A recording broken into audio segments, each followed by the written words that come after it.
암의 압도적인 위치입니다. 암이 모바일도 그렇고요, IoT도 그렇고 완전 다 잡고 있죠. 거의 이제 표준으로 자리를 잡았어요. 모바일 반도체 설계 및 IP 시장의 90%를 점유하고 있고, 스마트폰 애플리케이션 프로세서 설계에 사실상 표준으로 자리를 잡았습니다. 암에 대해서 당연히 아실 거라고 생각하지만 간단하게 말씀드리면, 암홀딩스라는 이제 회사가 이제 상장을 했는데, 저 오늘 알았어요. 알았더라면 바로 주식을 샀을 텐데, 2023년도 8월부터 사업을 본격적으로 시작하면서 자료를 찾아보고 이런 거를 멈췄었거든요. 9월에 상장을 했더라고요. 제가 그 전까지 주식을 살라고 굉장히 노력을 했는데, 그래서 제가 엔비디아 주식이랑 소프트뱅크 주식을 다 갖고 있었거든요. 이 암사를 제가 꼭 갖고 싶어서. 왜 그랬냐면 18년도 15년도 이때부터 알고 있었어요. 이 암사가 직접적인 하드웨어를 만들어서 파는 곳은 아니에요. 근데 CPU 설계도를 만들어 가지고 그 설계도에 대한 IP, 지식 재산권이라고 뭐 이제 할게요, 한국말로. 그거를 저작권 같은 걸 파는 거예요. 지식 재산권을. 그걸 가지고 기업에서 설계도를 자기가 만들고 싶을 때 그 설계도대로 칩을 만드는 거죠. 그래서 그 설계도에 대한 값을 암사에다가, 암홀딩스에다가 지불하는 이런 형태예요. 왜 굳이 설계도를 사서 하느냐? 이게 훨씬 싸요. 그리고 CPU 설계하는 게, SoC 이런 칩들을 설계하고 이런 게 굉장히 어렵거든요. 근데 이거를 어느 정도 검증된 요거를 가져다가 쓰는 이런 경우가 많고, 거의 다 이걸 쓴다고 보면 돼요. 모바일, 옛날엔 바트멜 이런 것도 이제 많이 썼는데 지금도 있어요. 근데 거의 압도적인 자리로 붙여졌어요. 심지어 엔비디아랑 이제 짬뽕을 하면서 온디바이스 AI 쪽도 암 쪽에서 이제 많이 먹고 있어요. 이게 어느 정도냐면은 이제 애플의 M1, M2 칩, 퀄컴 유명하다라고 하는 그런 칩들이 다 암 아키텍처 기반으로 제품을 개발하고 있습니다. 뭐 대세라는 거에 대해서는 깔 수가 없죠, 여전히. 그래서 이 암사를 엔비디아에서 인수를 하려고 했습니다. 2020년도에 이 얘기가 나왔는데, 결국에 이게 왜 못했냐면 나라에서 막았어요. 독점법. 엔비디아가 지금 GPU 쪽에서 아주 강력하게 다 먹고 있잖아요. 저도 엔비디아 주식을 한 10년 전에 사는데 1000% 이상 뛰었거든요. 어마어마해요. 암사도 사실 어마어마하단 말이에요, 이 모바일계. 근데 두 개가 짬뽕을 해서 가면,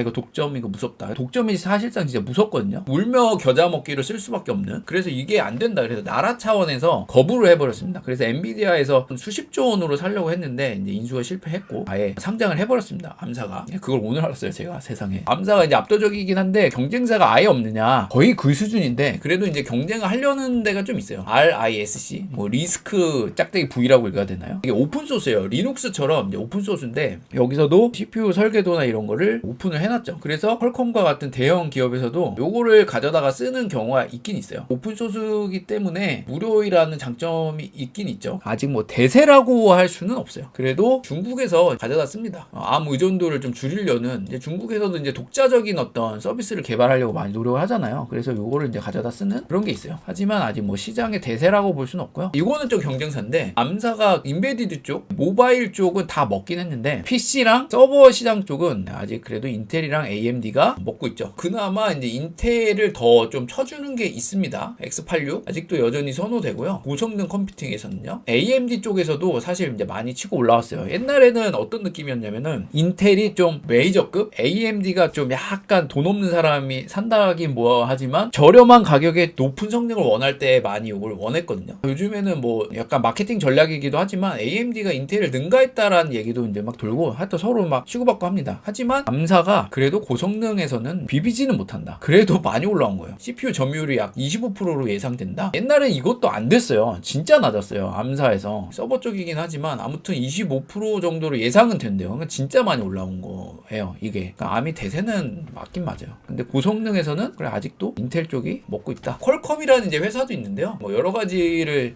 제작을 하는데, 이 퀄컴에서도, 이 회사에서도 암 기반의 칩을 사용해요. 하지만 자체 개발 CPU도 있다. 경쟁사이기도 하면서 협력 관계이기도 하죠. 옛날에 제가 학교 다닐 때 뭔가를 배울 때는 아트메가 칩을 많이 썼거든요. 지금은 먹혔습니다. 아트멜 회사가 사라졌어요. 옛날에는 인베디드 쪽에 되게 메이저였는데 지금은 메이저까지는 아닌 것 같아요. 그래도 아직도 이 칩을, 아트메가 칩이나 이런 거는 여전히 사용되고 있지만 그래도 좀 입지가 많이 내려갔다. 마이크로칩 테크놀로지의 일부로 응용되고 있다. 엔비디아가 암사를 지금은 암홀딩스라고 이제 회사를 별도로 차렸지만 실패하고 난 다음에 여전히 협업 관계를 유지하고 있다고 해요. 그 온디바이스 AI 쪽으로도 둘이 이제 열심히 이제 협업해서 막 칩도 내고 있고요. 둘 다 경쟁 상대라고 좀 보기는 애매한 그런 관계. 하여튼 서로 긴밀히 협업을 하고 있다. 그래서 뭘 하고 있냐? 많은 게 있는데 뭐 고성능 컴퓨팅 쪽에서도 이제 협업을 하고 있고 엣지 컴퓨팅 이쪽에서도 하고 있는데 이제 가장 큰 게 게 뭐냐면 AI 쪽이랑 데이터 센터 이쪽에서도 암사하고 협력해가지고 반도체 생태계를 확장하고 있는 상황입니다. 암 기반 제품도 엔비디아에서 많이 내고 있어요. 블루필드, DPU 이런 것도 이제 암 기반이고, 그리고 제손 인베디드 플랫폼에 암 아키텍처를 적극 활용하고 있음. 둘이 협력 관계에 있다. 결론은 엔비디아는 암사와 한 회사는 못 됐지만 여러 가지 이제 분야에서 기술적 협력을 이어가고 있다. 암 역사에 대해서 뭐 간단하게 제가 궁금해가지고 좀 찾아봤어요. 암사는 1990년도에 영국 케임브리지에서 이제 만들어졌어요. 초기 이름은 에이콘 리스크 머신, 지금은 이름이 바뀌어서 어드밴스 향상된 리스크 방식의 머신이다. CPU 설계 방식을 뜻하는 거예요. 뭐 리스크 방식이냐 뭐냐, 요거는 이제 머리 아프니까 스킵할게요. 그러다가 저의 이제 주식 역사하고도 이제 연관이 있는 건데, 제가 한 2015년도에 주식을 시작을 했거든요. 제가 소프트뱅크를 샀었어요. 왜 샀냐면은 이때 암사를 소프트뱅크가 갖고 있었거든요. 그래가지고 암사를 직접적으로 사고 싶었는데 못 사가지고 이제 소프트뱅크를 인수를 했었고요. 그래서 좀 갖고 있다가 잘 됐습니다. 이거는 인베디드계에 있는 분들은 인정할 거예요. 암사가 너무 압도적이어서. 그러다가 제가 19년도에 엔비디아가 암사를 인수한다고 해가지고 제가 이때 주식을 좀 샀습니다. 그냥 암사를 갖고 싶었어요. 저는 엔비디아를 갖고 싶은 게 아니라. 미국, 영국, 유럽 연합 등이 독점 우려의 이유로 반대를 하면서 거래가 무산이 되었습니다. 저도 일리가 있다고 봐요. 엔비디아랑 암사랑 이제 둘이 붙어버려서 너무 막강하잖아요. 그러면 좀 위험하다고 저도 보여지긴 해요. 네, 그래서 잘한 것 같아요. 2023년도에 상장을 해버립니다. 나스닥에 상장이 됐더라고요. 언제? 2023년 9월에. 제가 8월부터 너무 바빠가지고 이런 거 안 챙겨봤는데, 야, 세상에 몇 년 뒤에나 알았어요. 제가 그렇게 사고 싶어 했는데, 제가 오늘 사려고 가봤더니 휴장이더라고요. 그냥 뭐 오르고 내리고의 의미가 아니라 갖고 싶습니다. 지금 아무튼 암사는 독립적인 회사로 운영되고 있고요. 소프트뱅크가 90%의 지분을 갖고 있는 그런 상황이에요. 대체가 없어요. 정확히 좀 제가 정리를 하면 암홀딩스가 회사 이름이고요. 거기서 이제 설계한 아키텍처 종류 중에 하나가 암이에요. 요 아키텍처를 이제 웬만한 칩을 쓰는 회사에서는 다 가져다 쓰고 있죠. 왜 이렇게 대세입니까? 여러 가지 요인이 있는데요. 첫 번째, 가격이 쌉니다. 두 번째, 안정성이 있고요. 세 번째, 모듈 형식이에요. 확장하기가 되게 쉬워요. 네 번째인가요? 저전력이에요. 저전력이 얼마나 중요하냐면요. 배터리로 결국에 돌아가잖아요. 소형 기기나 인베디드는 배터리로 돌아갈 경우가 되게 많은데 저전력으로 설계되어 있고 실질적으로 몇 마이크로에서 막 동작하고 막 이래요. 그리고 고성능도 가능하고, 그리고 이걸로 인해서 만들어 놓은 인프라가 너무 많아요. 개발자들도 많이 포진되어 있고, 그리고 개발 툴도 좋아요. 개발 툴이 잘 되고 뭔가 이렇게 정형화되면 뭐가 좋으냐면, 인베디드계에는 느리지만 결국에 AI로 개발하기가 굉장히 편해져요. 툴이 좋아지면 간편화되어 있고 툴로 쉽게 뭔가를 개발이 된다. 그럼 AI가 역할하기가 되게 편해지거든요. 그래서 개발 속도도 빨라지고 여러 가지로 좋습니다. 자료가 많을수록 AI가 합습할 자료가 많고, 그래서 그 결과를 내는 것도 굉장히 빠르고 정확해요. 그래서 여러모로 봤을 때 저는 예상하기로 당분간 대처할 제품이 나오기는 쉽지 않을 것 같다. 인베디드 개발해보시면 제 말이 뭔 말인지 알 거예요.